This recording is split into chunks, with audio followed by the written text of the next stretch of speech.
Hi hello నమస్తే welcome to మనం TV. తెలంగాణలో ఇబ్రహీంపట్నం దగ్గర ఒక విద్యార్థిని సూసైడ్ అటెంప్ట్ అయితే చేసింది. టీచర్స్ పెట్టే టార్చర్ తట్టుకోలేక ఇటువంటి ప్రయత్నం చేశా అని ఆ అమ్మాయి అయితే చెప్పడం జరిగింది. అసలు ఏం జరిగింది అనేది తెలుసుకోవడానికి ప్రయత్నం చేద్దాం. ఇప్పుడు మనతో ఉన్నారు సీనియర్ జర్నలిస్ట్ లలిత్ కుమార్ గారు. నమస్తే సార్. నమస్తే రమ్య. సార్, తెలంగాణలో ఇబ్రహీంపట్నం దగ్గర ఒక విద్యార్థిని, ఒక పాప, చిన్న పాప సూసైడ్ అటెంప్ట్ చేసుకుంది సార్. టీచర్స్ పెట్టే టార్చర్ తట్టుకోలేక, అంటే తనని సొంత పనులకు వాడుకుంటున్నారు అని ఆ అమ్మాయి అయితే ఆ అటెంప్ట్ చేసింది. అంటే ఎడ్యుకేషన్ సిస్టమ్ అనేది ఎటువంటి క్రూషియల్ లెవెల్‌కి ఎందుకెళ్తంది?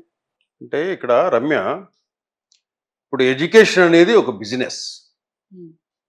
ప్రధానంగా మన దేశంలో బాగా డబ్బొచ్చే బిజినెస్లు ఏంటి అంటే హెల్త్ అండ్ ఎడ్యుకేషన్. హ్మ్. ఈ రెండింటి మీదే విపరీతమైన, అంటే మనిషి దానికోసం ఎంతైనా ఖర్చు పెడతాడు, ఎడ్యుకేషన్ కోసము అండ్ హెల్త్ కోసం.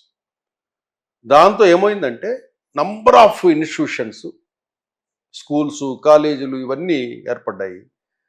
ఈ స్కూల్స్, కాలేజెస్లో కూడా ఇంకా వాళ్ళు డబ్బు కోసమే పెట్టారు కాబట్టి డబ్బు కోసమే వేధిస్తారు పిల్లల్ని కూడా.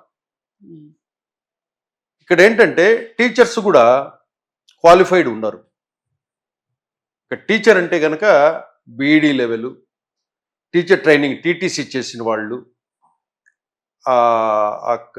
పిల్లలతో ఎలా మెలగాలి, ప్రైమరీ సెక్షన్ టీచర్ ఎలా విధంగా ఉండాలి, హై స్కూల్ పిల్లలతో ఉండే టీచర్కు ఎలా ఉండాలి, పిల్లల మనస్తత్వాలు, మన ప్రవర్తన ఎలా ఉండాలి, టీచర్ ప్రవర్తన ఎలా ఉండాలి, పాఠ్యాంశాలు ఎలా బోధించాలి అనేది వాళ్ళకి తెలియదు.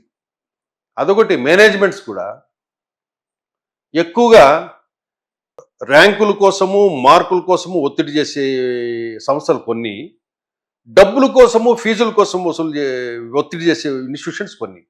దీంతో ఏమవుతాయంటే ఈ పిల్లల్ని ఒక రకంగా వీళ్ళు బ్లాక్మెయిల్ చేస్తారు ఫీజుల కోసం. అంటే నలుగురిలో క్లాస్ రూమ్లో అడగటము, పదే పదే ప్రిన్సిపల్ క్యాబిన్స్ పిలిపించడము.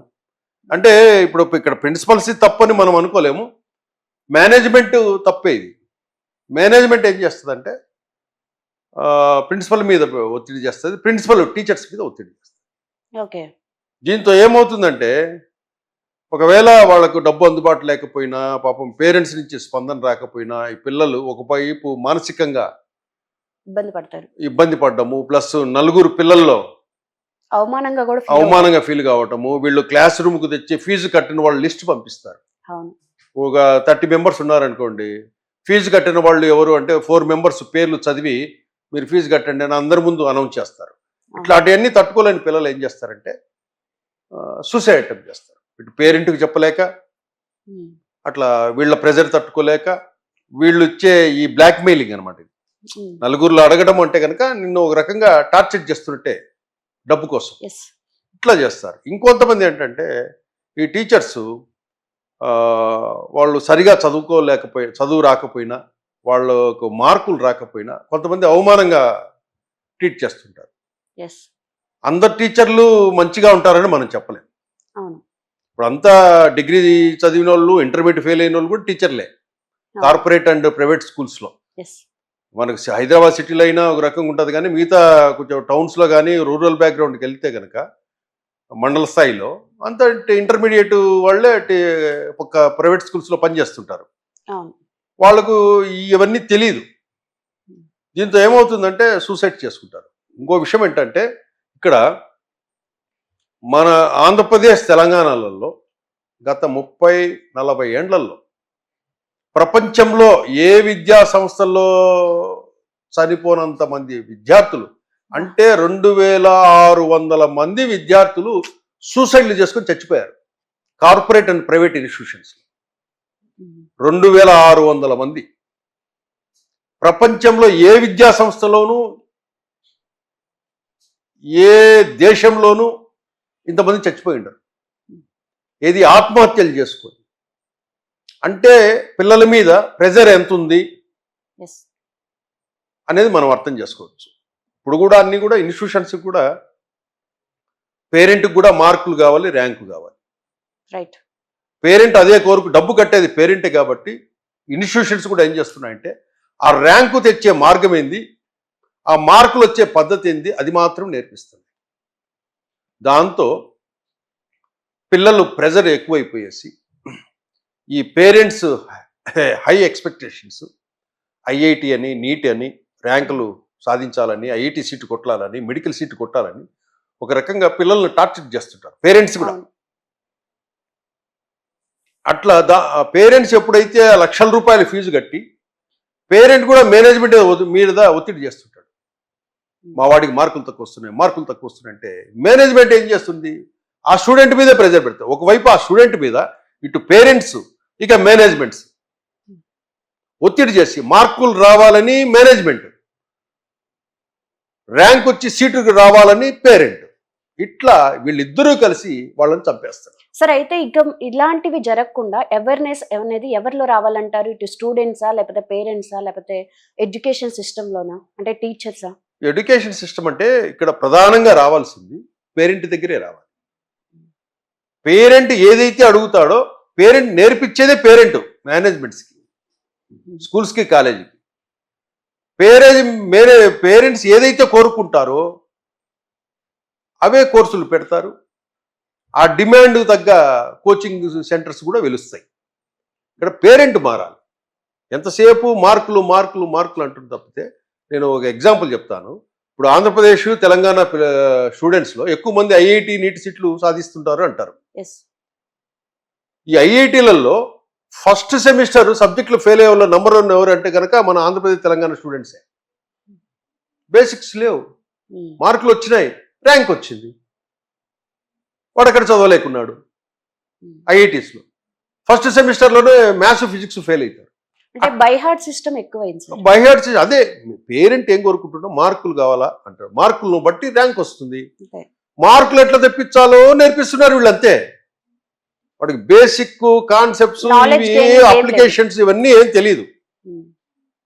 మార్కులు మాత్రమే వస్తాయి, ర్యాంక్ మాత్రమే కనపడదు. ఫైనల్ గా పేరెంట్ కి రావాల్సింది ర్యాంక్. 100 out of 90. వాళ్ళ పని ఏంటి, కాలేజీల పని ఇంటర్మీడియట్ లో ర్యాంకు తెప్పించి నీ వదిలేయటమే. ఇంకా నీ సావు మా బాధ్యత తిరిపింది. నువ్వు కట్టే ఫీజుకు మీ అబ్బాయికి ఇదో ఇన్ని మార్కులు వచ్చినాయి, ఇంత ర్యాంక్ వచ్చింది, ఇంకా ఎక్కడన్నా చావు అని వీళ్ళ పని వరకు, పరిధి వరకు వీళ్ళు పని చేసుకుంటున్నారు. దీనికి అంత కారణం ఎవరంటే పేరెంటే. పేరెంట్ సక్రమం ఉంటే మేనేజ్మెంట్స్ వీళ్ళు కూడా వాళ్ళు వర్క్ చేస్తారు. లేదా బాధ్యత మీరు మేనేజ్మెంట్ మీద వదిలేయండి, మీరు మేనేజ్మెంట్ ప్రెజర్ చేయొద్దండి, వాళ్ళ పని వాళ్ళు నీట్గా చేసుకుంటారు. అట్లా మన దేశంలో ఈ మార్క్స్ ర్యాంక్ సిస్టమ్ వచ్చేసి ఈవెన్ ఈ ఐఐటి నీట్కి సంబంధించే దేశంలో సుమారుగా ఒక 100 నుంచి 150 మంది విద్యార్థులు ప్రతి సంవత్సరం చచ్చిపోతుంటారు, సూసైడ్లు చేసుకుంటారు. రాజస్థాన్ కోటాలో same IIT NEET entrance examinations చనిపోతుంటారు. ఆంధ్రప్రదేశ్లో చనిపోతుంటారు, తెలంగాణలో చనిపోతుంటారు, సూసైడ్లే. వీళ్ళంతా ఎవరంటే మ్యాక్సిమం ఐఐటి నీట్ ఎంట్రన్స్ కోచింగ్కి వచ్చిన పిల్లలే ఉంటారు. అంటే ప్రెజర్, ఒకవైపు పేరెంట్ ప్రెజర్, ఒకవైపు మేనేజ్మెంట్ ప్రెజర్. ఆ సిలబస్ మొత్తం చదువుకోవాలి, దానికి సంబంధించిన టెస్టులు రాస్తుండాలి, ఆ టెస్టులో మార్కులు వస్తుండాలి, ఆ మార్కులు ఎవరిడో మైక్రో లెవెల్లో వాళ్ళు ర్యాంక్స్ సిస్టమ్ ఇస్తుంటారు. దాని ప్రకారము ఎవ్రీ టెస్ట్కి నువ్వు ర్యాంక్, నీకు మార్కులు పెరుగుతుండాలి, నీ ర్యాంక్ పొజిషన్ పెరుగుతుండాలి. ఆ టెన్షన్స్లో నిరంతరం ఈ 2 సంవత్సరాలు అంత ఒక యజ్ఞంలా వీళ్ళు వర్క్ చేస్తారు. దీంట్లో ఆ ప్రెజరు ఎప్పుడైతే స్టూడెంట్ దాన్ని పిక్ చేసుకోలేకపోతాడో వాళ్ళంతా ఏం చేస్తారంటే ప్రెజర్ తట్టుకోలేక సూసైడ్ చేస్తారు. ఇంకోటి మేజర్ కంపారిజన్ కూడా ప్రాబ్లమే కదా సార్. కంపారిజన్ చాలా స్కూల్స్లో కూడా కంపారిజన్ ఉంది. అంటే ఎందుకు వస్తాయంటే ఇవన్నీ టీచర్ వల్ల వస్తాయి. టీచర్ వల్ల అంటే మేనేజ్మెంట్స్ అందరినీ చూసుకోలేదు కదా. మేనేజ్మెంట్ ఒక షెడ్యూల్ ఇవ్వగలుగుతుంది, ఒక ప్లానింగ్ ఇవ్వగలుగుతుంది. తప్పితే రిమైనింగ్ క్లాస్లో పిల్లలతో అంతా ఇంటరాక్ట్ అయ్యి ఉండేది టీచరే. ఈ టీచర్ ట్రైన్డ్ టీచర్ అయితే కనుక అన్నీ తెలుస్తాయి. అన్ట్రైన్డ్ టీచర్, క్వాలిఫికేషన్ లేని టీచర్స్ ఎవరైతే ఉంటారో వాళ్ళకి అవగాహన ఉండదు. పిల్లలతో ఎట్లా బిహేవ్ చేయాలి, క్లాస్ రూమ్లో ఎట్లా బిహేవ్ చేయాలి, పిల్లలతో ఏం మాట్లాడాలి, పిల్లల్ని ఏదైనా తప్పు జరిగితే ఒంటరిగా పిలిపించి మనం ఏం మాట్లాడాలి, ఏ విషయం మాట్లాడాలి, ఏ విషయం నలుగురిలో చెప్పాలి, ఏ విషయం రహస్యంగా చెప్పాలి అనే విషయం ఈ టీచర్లకు తెలియదు. అందుకు ఈ కంపారిజన్ చేసినప్పుడు కొంచెం ఫీల్ అయ్యే పిల్లలు ఉంటారు. ఈ ఫీల్ అయ్యే పిల్లలు ఇప్పుడు స్కూల్ లెవెల్లో చనిపోతున్నారు. అది చాలా ప్రమాదకరం. ఎస్.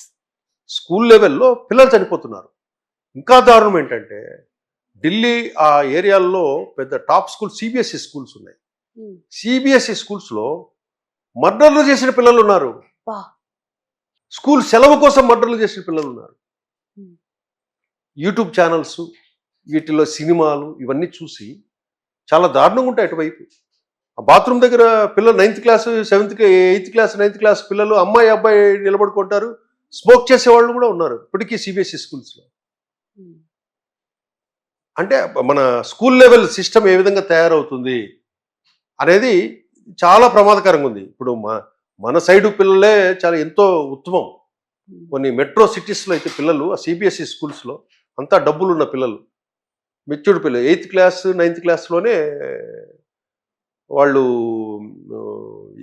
చాలా ప్రమాదకరంగా తయారయ్యారు.